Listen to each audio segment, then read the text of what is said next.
নমস্কার বন্ধুরা, আজকের আমাদের রেসিপি লুচি ছোলার ডাল। তো প্রথমেই আমরা একটা প্রেসার কুকারে ছোলার ডালটা সেদ্ধ করে নেব।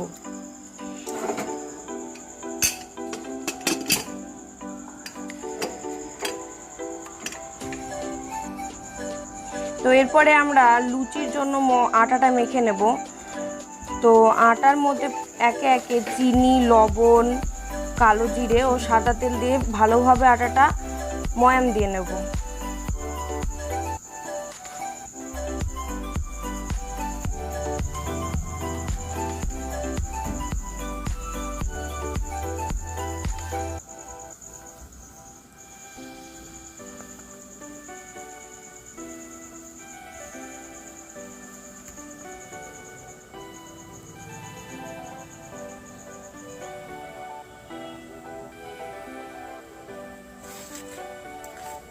তো আটাটা আমি এখন ময়াম দিচ্ছি। তো ময়াম দিতে দিতে আপনারা আমার চ্যানেলটা যারা এখনও সাবস্ক্রাইব করেনি তারা আমার চ্যানেলটা সাবস্ক্রাইব করে নেবেন এবং আমার পাশে থাকুন।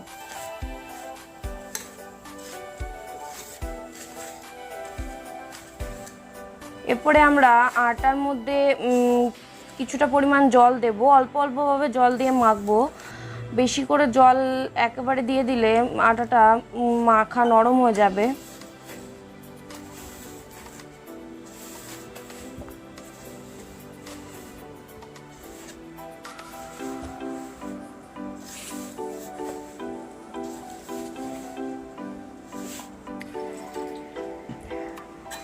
তো আমরা এরকমভাবে ভাগ করে করে আটাটা ভালোভাবে মেখে নেব।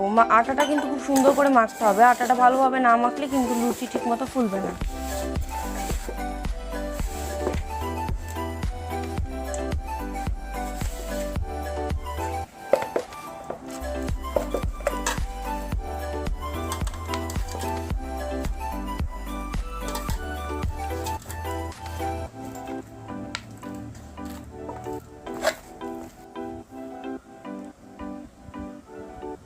দেখুন, এই পর্যায়ে আমার আটাটা কিছুটা মাখা হয়ে গেছে। আর কিছুটা মাখলেই হয়ে যাবে, আটাটা নরম হয়ে যাবে। নরম করার জন্য ভালোভাবে মেখে নিতে হবে।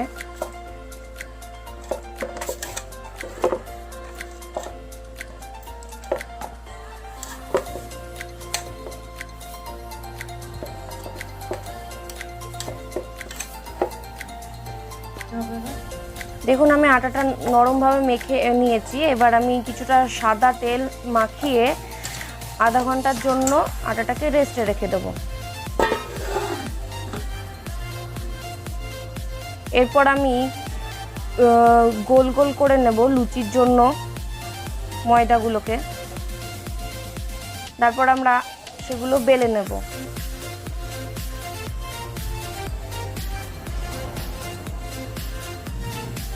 আর ততক্ষণ বেলতে বেলতে এখনো পর্যন্ত যারা চ্যানেলটি লাইক করেননি, ভিডিও কমেন্ট করেনি, তারা করে নিন। এরপরে আমরা সাদা তেল গরম করব।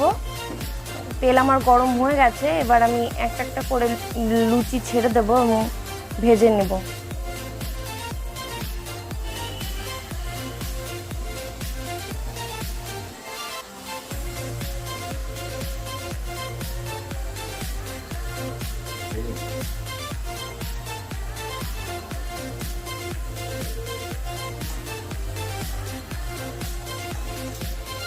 দেখুন, আমি ভেজে তুলে নিচ্ছি। আমি একটু কড়া করে লুচিগুলো ভাজছি।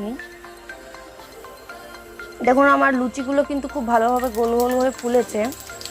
এরপরে আমরা ছোলার ডালটার জন্য কিছুটা তেল তুলে নেব। দিয়ে তারপরে সেই তেলের মধ্যে 5 ফোড়ন, শুকনো লঙ্কা ও তেজপাতা দিয়ে দেবো। তারপরে আদা লঙ্কা বাটা দিয়ে নুন হলুদ দিয়ে মশলাটা কষিয়ে নেব।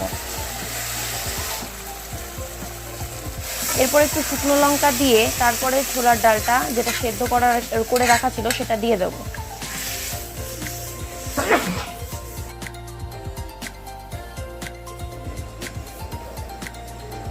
ডালটা দেখুন এই পর্যায়ে ভালোভাবে ফুটে এসেছে। এখনো পর্যন্ত যারা আমার চ্যানেলটি লাইক কমেন্ট শেয়ার করেনি তারা শেয়ার করে দিন সবার সাথে এবং লাইক কমেন্ট করে দিন। আমার ডাল ফুটে রেডি হয়ে গেছে। তো আমি এবার নামিয়ে নেব। এরপর গরম গরম রুটির সাথে ডালটা সার্ভ করে খেয়ে নিন এবং সবার বাড়িতে এগুলো বানাবেন এবং আমাকে রিভিউ দেবেন।